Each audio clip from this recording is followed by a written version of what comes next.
Southern rock? Is it just a mixture of country and rock? Or is it a completely different genre? Well, let's find out. If we go to Google and search Southern rock, we should be able to find out more about this subgenre of rock.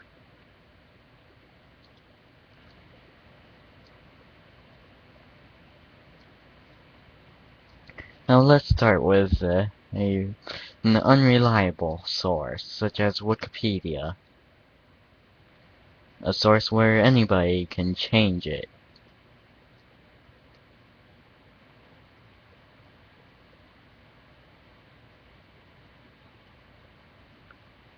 Come on, load.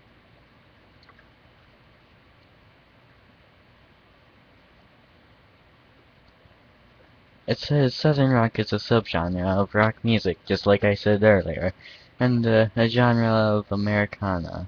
It developed in the southern United States from rock and roll, country music, and blues.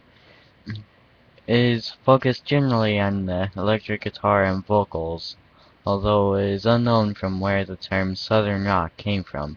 Many people believe that these important contributors to the development of rock and roll have been minimized in rock's history.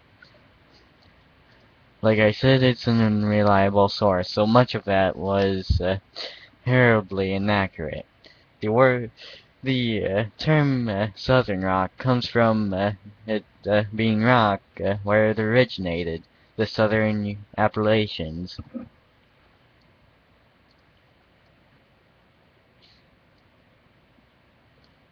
Rock music's origins lie mostly in the music of the American South, and many stars of the first wave of 1950s rock and roll, such as Bo Diddley, Elvis Presley, Little Richard, Hey Holly, Hats Domino, and Jerry Lee Lewis, hailed from the Deep South.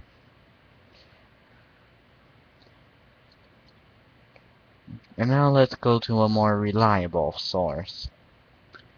Like, read what you get at the top of the Google page.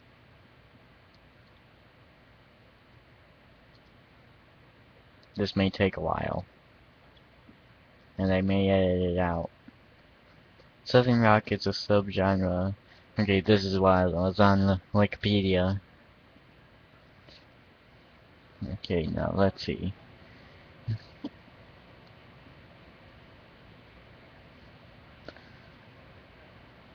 This is part 1.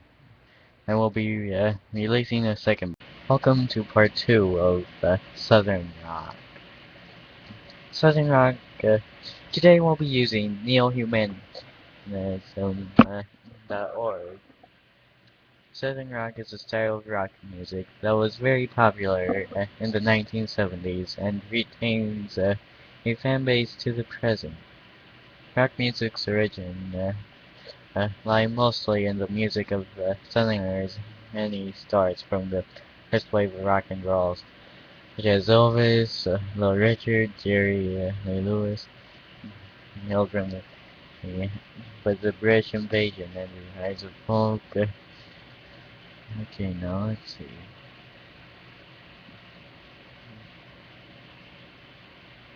In the late 1960s, traditionalists such as Hayden's Clearwater Revival from Northern California and the band Canadian though drummer Levin Helm is a native Arkansan, revived interest in the roots of rock music. Eventually, the spotlight once again turned to the bands from the American South.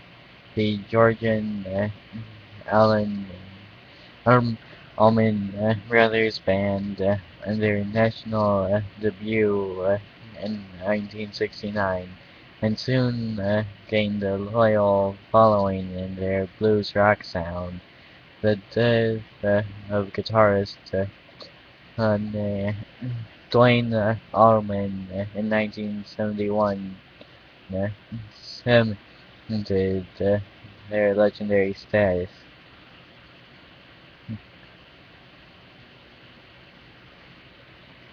While the Allman Brothers explored the jazzier com- components of Southern music in long blues jams. By the early 1970s, a new wave of hard rock Southern groups emerged that emphasized stripped down boogie drums. Fast guitar leads derived from heavy metal and lyrical themes borrowed from concurrent outlaw country movement. Uh, Leonard Skinner dominated his genre until the deaths of lead singer Ronnie Van Zant and other members of the group in a 1977 airplane crash. Groups such as 38 Special, uh, Molly Hatchet, and Black Oak, Arkansas also thrived in this genre for a time. Southern's rock's use of Southern imagery, in particular the Confederate rebel flag and lyrics, seemingly extolling redneck values through considerable criticism and Durson. Some groups such as Black Oak, Arkansas, played up these images to the point of obvious parody. And it should be noted that Allman Brothers had an African American member, percussionist John J. John Johansson, at a time when mainstream rock was actively resonating.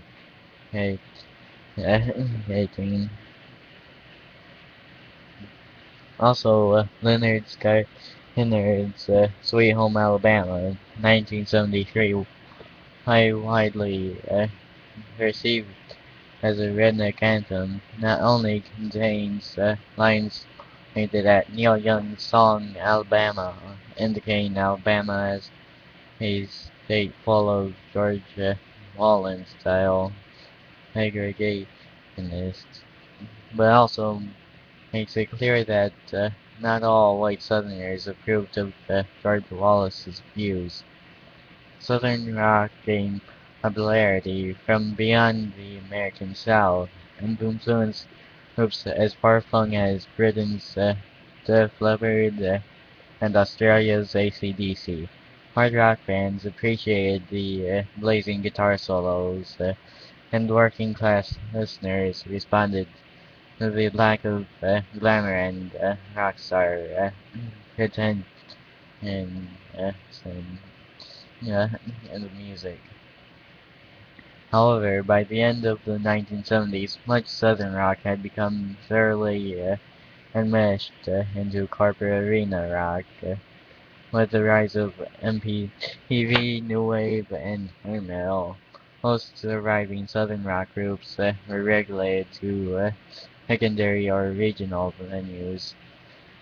One notable exception was Texas's uh, ZZ Top, which added slick synthesizers production to their buggy blues sound and skillful use of music videos.